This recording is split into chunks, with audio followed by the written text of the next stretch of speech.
The most dangerous people you'll ever meet have mastered something twisted. They forgive easily. Not because they're saints, but because they've cracked a code that keeps everyone else trapped. While the world sees forgiveness as weakness, these players know it's the ultimate power move. They've weaponized compassion. They've turned mercy into a scalpel. And right now, you're about to learn why forgiving someone might be the most ruthless thing you can do. How forgiveness becomes your ultimate social domination tool. Let's start at the master level.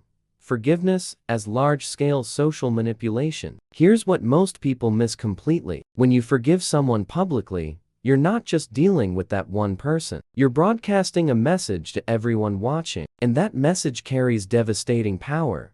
Watch how this works in layers. Layer 1.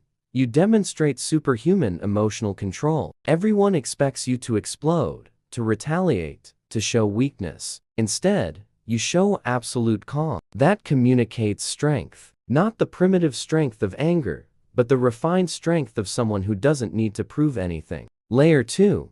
You create public debt. That person now owes you something in front of witnesses. And social debts are the hardest to repay. Everyone saw the betrayal. Everyone saw your grace. Now, any move they make against you looks like double treachery. Layer 3. You establish moral superiority. People start seeing you differently, evolved, almost superhuman in your ability to transcend petty offenses. This creates influence, and influence converts directly into power. Law 27 is crystal clear. Play on people's need to believe to create a cult-like following. Public forgiveness feeds exactly that need. People want to believe someone's above the usual bullshit. When you forgive magnificently, you become that someone. Benjamin Franklin used this brilliantly. When political rivals attacked him, he'd often respond with kindness and forgiveness that confused everyone. His enemies expected warfare. Instead, they got grace. This didn't just neutralize them, it made Franklin look enlightened while his attackers looked small and petty by comparison. But here's the critical detail. This only works when it's strategic. Forgive everyone all the time? You're a doormat. The power lies in choosing when to forgive, making forgiveness a rare, calculated, devastatingly well-executed event. Think of it like this. A predator doesn't attack every prey it sees. It chooses. It calculates. It waits for the exact right moment. Forgiveness works the same way. When positioned correctly, it's worth more than 1,000 sloppy revenges. So here's the final truth. Nobody dares speak. Forgiveness isn't about the other person. It never was. It's about positioning yourself as the most lethal force in the room without spilling a single drop of blood. Does this shift how you see every power dynamic in your life? Because once you understand this game, there's no going back. Why spiritual masters use forgiveness as invisible armor. Now, we're entering territory most people avoid. The dark spiritual dimension of forgiveness. Notice something about history's most powerful figures? They were emotionally untouchable. You could betray them, attack them, try to destroy them, and they just wouldn't react the way you'd expect. This wasn't coldness. It was something deeper. It was forgiveness as energetic armor. When you carry grudges, hatred, desire for revenge, you create an invisible chain connecting you to your aggressor. You become energetically intertwined. Every thought about payback adds another link. And while you're chained, you can't move freely on the board. But when you truly forgive, you cut that chain. Instantly. No ceremony needed. Here's the spiritual paradox. By freeing yourself energetically, you become an infinitely more dangerous opponent. Because now, you operate with total clarity. No emotion clouding your judgment. No anger dictating your decisions. Pure strategic calculation. The ancient Stoics didn't talk about forgiveness using that word. They called it amor fati, love of fate, accepting what happened, including betrayals, as necessary parts of your path. This wasn't passivity. It was recognizing that energy spent on resentment is energy stolen from your next power move. In certain intelligence circles, there's an unwritten rule. Agents who carry personal vendettas get pulled from the field. Why? Because revenge makes you predictable. It makes you exploitable. The moment you want something emotionally, you've created a vulnerability someone can use against you. Forgiveness eliminates that vulnerability. You understand the play here? Forgiveness isn't about forgetting. It's about strategic repositioning of pieces on the board. The great truth nobody tells you is this: carrying resentment makes you a slave to whoever wronged you. Forgiving transforms you into the master.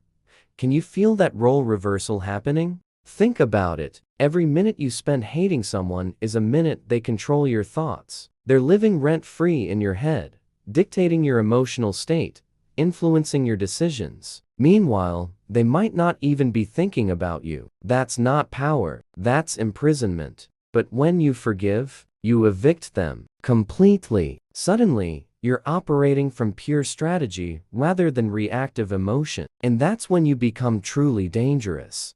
Why? Forgiveness destroys your enemies from within without you lifting a finger. Here's where things get twisted. When you forgive someone who hurt you, you're not just gaining psychological power. You're planting a time bomb in that person's mind. And that bomb will detonate without you doing a single thing.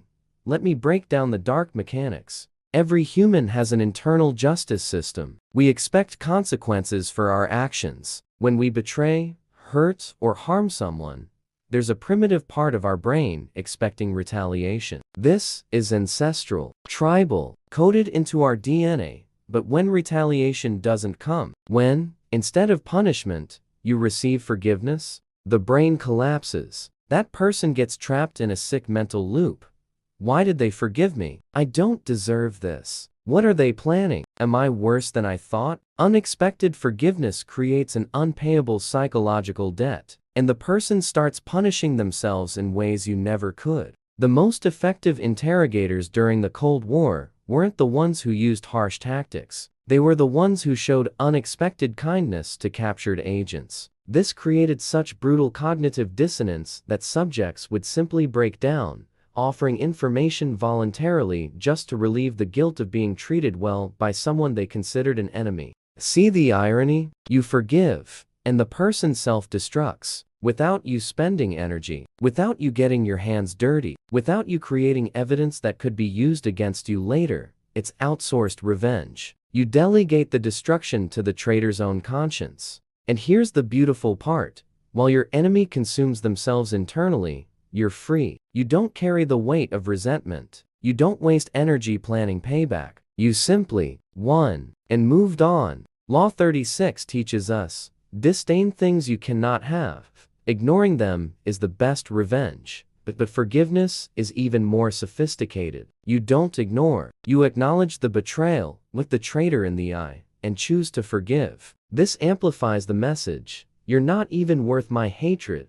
What does real power look like to you when someone betrays your trust? The person who wronged you now has to live with the fact that you were bigger than they ever could be. That's a prison they'll carry forever. But there's an even darker layer to this paradox we need to explore. Hit that like button and subscribe, because we're just scratching the surface of these dark power dynamics. What if forgiveness is actually perfect revenge disguised as compassion? Let's start with something nobody told you. Forgiveness is absolute control. When someone hurts you, betrays you, humiliates you, there's a clear social expectation. You should fight back, explode, seek revenge. That's exactly what they expect. And when you do what's expected, you hand over the power. You become predictable, controllable, weak. But what happens when you forgive? Deafening silence, total confusion. The person who betrayed you can't process it. They were prepared for war, for explosion, for drama. But you simply forgave. And now they're lost, disoriented, vulnerable. You just completely reverse the power dynamic. Here's the paradox. By forgiving, you don't free the person. You imprison them. They're eternally in moral debt to you. They become insecure, questioning their own actions, obsessed with understanding why you were so magnanimous. And while they burn energy trying to decode you, you move forward free, powerful, untouchable. Great strategists throughout history understood this. Julius Caesar had a peculiar practice few people know about. He'd publicly pardon defeated enemies, then privately keep detailed records of their movements and associations. Why? Because public forgiveness created the illusion of benevolence, while private surveillance ensured no traitor forgot who really controlled the game. Law 2 of power states, never trust friends too much, Learn to use enemies. And forgiveness is exactly that. You transform an enemy into someone eternally aware of your moral and strategic superiority. They know you could have destroyed them, but you chose not to. That's not kindness. That's reminding them constantly that you're the one who decides their fate. Think about it. When you seek revenge, you equal the aggressor. You descend to their level. But when you forgive, you automatically position yourself above. You become the judge, the superior being, the magnanimous one. And that perception is worth more than any physical revenge. Forgiveness isn't about letting things go. It's about strategic positioning. The most lethal move in any power game isn't the obvious strike. It's the move nobody sees coming. And forgiveness? Nobody ever sees that coming. What would happen to your enemies if you stopped playing their game entirely? Stay with me, because what comes next will completely rewire how you handle betrayal forever. Hit that like button and subscribe, because we're just scratching the surface of these dark power dynamics. Disclaimer: this content presents strategic perspectives on power dynamics and human behavior for educational and reflective purposes. We do not encourage harmful manipulation or unethical behavior. Use these concepts with responsibility and discernment.